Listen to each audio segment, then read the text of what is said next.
नमस्कार दोस्तों, आप सभी का अकेला अनमोल साथी चैनल पर स्वागत है। दोस्तों, कभी कभी हम जाने अनजाने में कुछ ऐसी गलतियां कर जाते हैं जिनका पछतावा हमें फिर बाद में होता रहता है। जब हम गलतियां करते हैं तब हमें इस बात का बिल्कुल भी पता नहीं होता है।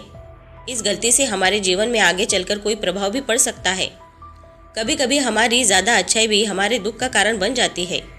हमें पता ही नहीं चलता है कि हम स्वयं ही अपने लिए खाई खोद रहे हैं। दोस्तों, एक समय की बात है। एक नगर में एक युवक रहता था। युवक का परिवार बहुत ही गरीब था।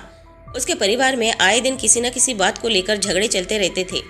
वो युवक इन झगड़ों से बहुत परेशान था। जब वो युवक ने पारिवारिक झगड़े को रोकने की बहुत कोशिश की, पर वो झगड़े रुकने की जगह बढ़ते ही जा रहे थे। तो युवक काम की तलाश में लोगों के पास जाता तो लोग पूछते कि भाई तुम कितना वेतन लोगे।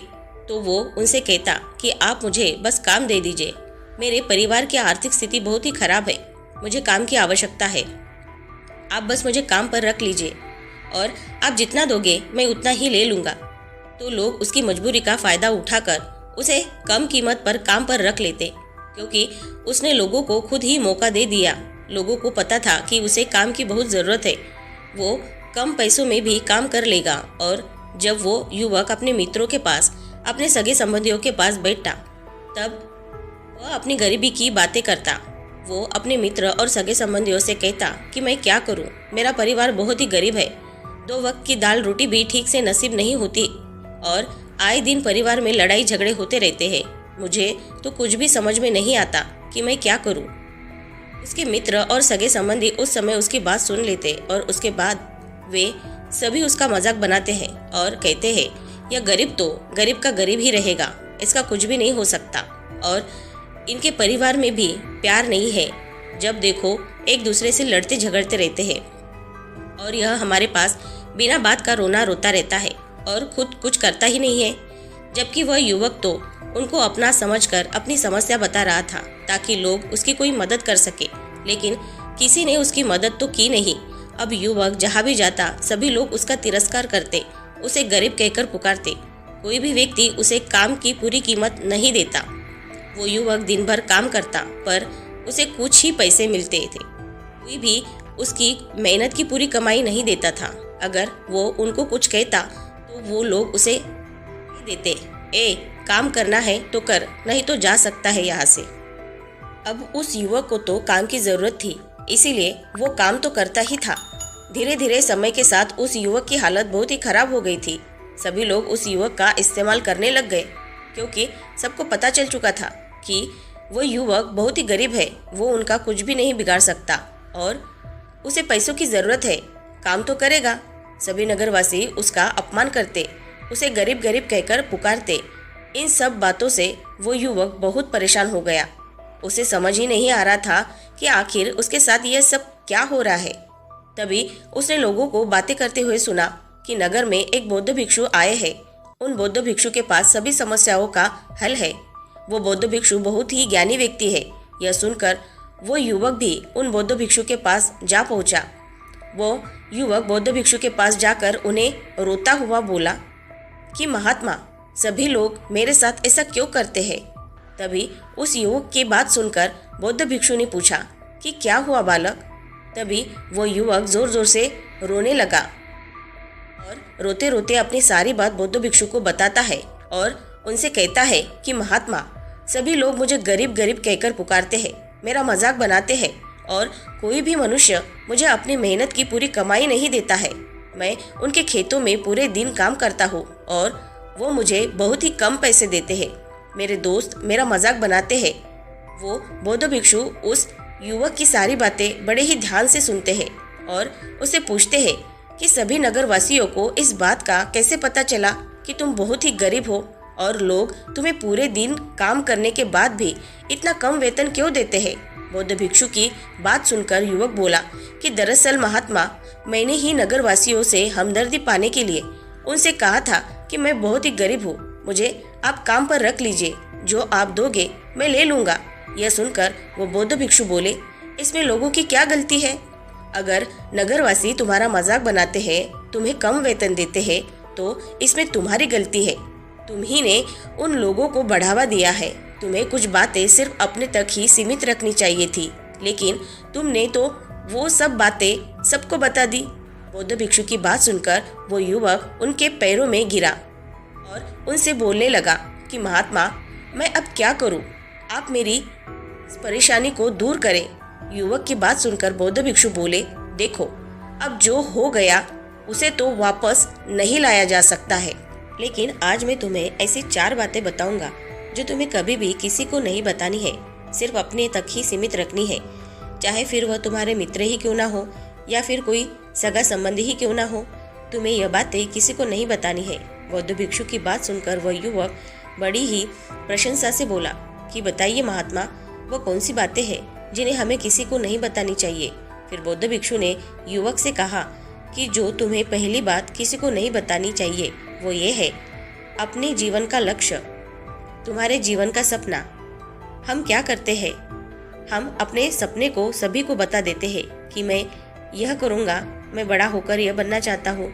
हमें ऐसा लगता है कि लोग सुनकर बहुत ही प्रसन्न होंगे कि मैं कितना बड़ा आदमी बनना चाहता हूँ, लोग मेरी प्रशंसा करेंगे, लेकिन ऐसा होता नहीं है। जब हम अपने सपने को लोगों को बता देते हैं तो हमारे मन में संतुष्टि का भाव जाता है। हम मन ही मन बहुत खुश होते हैं, जिससे हम अपने सपने के प्रति वो जुनून नहीं रख पाते हैं जो हमारा पहले था। जब हम अपने सपने को लोगों को बता देते हैं तो उनकी उम्मीदें हमसे बढ़ जाती है।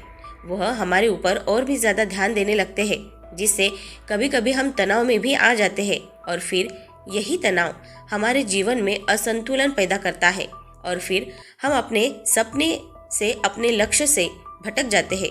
जब हम अपने सपने किसी को बताते हैं तो आपको कुछ लोग तो प्रेरणा देंगे, जिससे आपको आगे बढ़ने में हिम्मत मिलेगी, लेकिन बहुत से लोग ऐसे हैं जो आपको प्रेरणाहीन करेंगे, आपको डीमोटिवेट करेंगे, जिससे आप अपने लक्ष्य से भटक सकते हैं। इसीलिए जो भी आपका सपना है उसे पूरा करो, उसके बाद ही लोगों को बताओ। अगर पहले बता दोगे तो लोग रुकावटें पैदा कर देंगे और सपने को अगर चुपचाप तुमने पूरा किया तो लोगों को खुद ही पता चल जाएगा कि तुमने कौन सा सपना हासिल किया है। इसीलिए कभी भी किसी को अपना सपना मत बताओ, अपना लक्ष्य मत बताओ।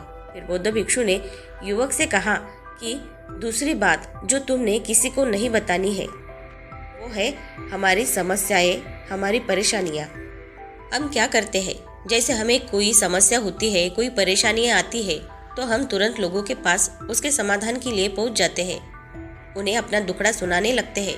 लेकिन दूसरे लोगों को अपनी परेशानी बताने का मतलब है स्वयं के लिए एक और परेशानी खड़ी करना, क्योंकि जब हम किसी से अपनी परेशानी बताते हैं तब तो हमें बहुत अच्छा महसूस होता है। हमें ऐसा लगता है कि मानो हमारा थोड़ा सा दुख तो चला गया, लेकिन सभी लोग हमारी परेशानियां कम नहीं करते बल्कि उन्हें और बढ़ा देते हैं और हमारे सामने कई नई परेशानियां खड़ी कर देते हैं। हम जितने लोगों के साथ अपनी समस्याएं बताते हैं उनमें से 70% लोग तो ऐसे होते हैं जिनको हमारी परेशानियों से कोई फर्क ही नहीं पड़ता, बल्कि वह तो हमारा मजाक बनाते हैं, और 20% लोगों को यह जानकर खुशी होती है और 10% लोग ऐसे होते हैं कि जिनको थोड़ा बहुत फर्क पड़ सकता है कि हम कितने परेशान हैं, लेकिन फर्क पड़ने का मतलब यह नहीं है कि वह तुम्हारा साथ दे ही देंगे। जब लोग हमारी परेशानियां, हमारी समस्याओं का मजाक बनाते हैं तो हमें बहुत बड़ा दुख होता है। इसीलिए हमें कभी भी अपनी परेशानियां किसी को नहीं बतानी चाहिए, स्वयं ही उनका हल खोजना चाहिए, क्योंकि हमें हमसे बेहतर कोई नहीं जानता और हम खुद ही बिना किसी की मदद से हर परेशानी से बाहर निकल सकते हैं। फिर बौद्ध भिक्षु युवक को तीसरी बात बताते हुए कहते हैं कि अपने द्वारा की गई मदद का ढिंढोरा मत पीटो। फिर बौद्ध भिक्षु ने उस युवक को तीसरी बात बताते हुए कहा, अगर तुम किसी की मदद करते हो तो मदद को लोगों के सामने मत लाओ, क्योंकि इस दुनिया में बहुत से लोग गरीब हैं जिनको हमारी दया दान की आवश्यकता है। लेकिन अगर तुम उन गरीब लोगों की इसलिए मदद करते हो ताकि लोग आपकी तारीफ करें, लोग आपको अच्छी नज़रों से देखें, समाज में आपका नाम हो, तो ऐसा दिखावा कभी मत करो। जबकि तुम्हें लोगों की मदद इसलिए नहीं करनी चाहिए कि दूसरे लोग आपकी तारीफ करें, बल्कि आपको लोगों की मदद सच्चे हृदय से बिना किसी को बताए करनी चाहिए, क्योंकि यही मदद आपको अंदर से शांति प्रदान करवाती है। जब तुम किसी ज़रूरतमंद की सहायता करते हो तो तुम्हें अंदर ही अंदर एक अलग ही आनंद की अनुभूति का एहसास होता है। लेकिन अगर तुम किसी ज़रूरतमंद की सहायता बस दिखावे के लिए करते हो तो कुछ पल के लिए तो तुम दूसरों की नज़रों में अच्छे बन जाओगे, लेकिन तुम कभी भी आत्मसंतुष्टि प्राप्त नहीं कर पाओगे। फिर बौद्ध भिक्षु युवक को चौथी बात बताते हुए कहते हैं कि अपनी आमदनी का जिक्र दूसरों के सामने मत करो। फिर बौद्ध भिक्षु उस युवक को चौथी और अंतिम बात बताते हुए कहते हैं कि कभी भी अपनी आमदनी का जिक्र दूसरों के सामने मत करो, क्योंकि यह एक ऐसी बात है जिसे हमें हमेशा हमारे परिवार तक ही सीमित रखनी चाहिए। अपने मित्रों या फिर अपने सगे संबंधियों को कभी अपनी आमदनी मत बताओ। हमें कभी भी किसी से भी ना तो उसकी आमदनी पूछनी चाहिए और ना ही अपनी आमदनी बतानी चाहिए, क्योंकि जब हम लोगों को अपनी आमदनी बताते हैं तो लोग हमारी स्थिति का आसानी से पता लगा लेते हैं, जो हमारे लिए बिल्कुल भी सही नहीं है।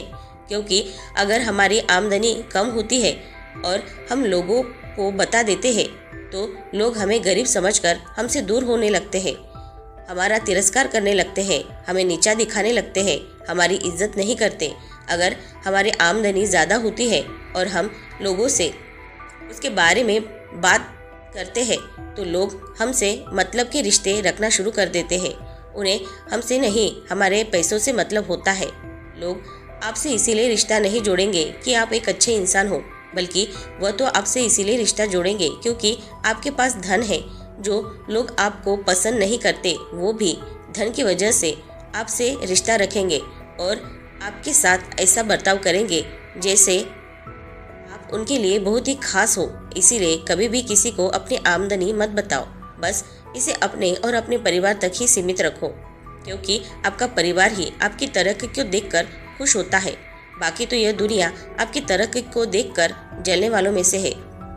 युवक बौद्ध भिक्षु की सारी बातें बड़ी अच्छी से समझ गया और उसी वक्त उसने अपने मन ही मन में यह संकल्प लिया कि आज के बाद कभी भी किसी को अपने रहस्य नहीं बताएगा। इसके बाद उस युवक ने बौद्ध भिक्षु को प्रणाम किया और फिर वहां से चला गया। दोस्तों, आज की यह शिक्षाप्रद कहानी आपको पसंद आई होगी तो नीचे कमेंट बॉक्स में कमेंट करके हमें ज़रूर बताएं और इसके साथ ही इस कहानी को अपने दोस्तों के साथ शेयर करना न भूलें और साथ ही हमारे अकेला अनमोल साथी चैनल को सब्सक्राइब ज़रूर से कर लें और ऐसे ही मोटिवेटेड वीडियो को देखने के लिए हमारे साथ जुड़े रहें। और हाँ, अपना ख्याल ज़रूर रखें। मिलते हैं नेक्स्ट वीडियो में। धन्यवाद।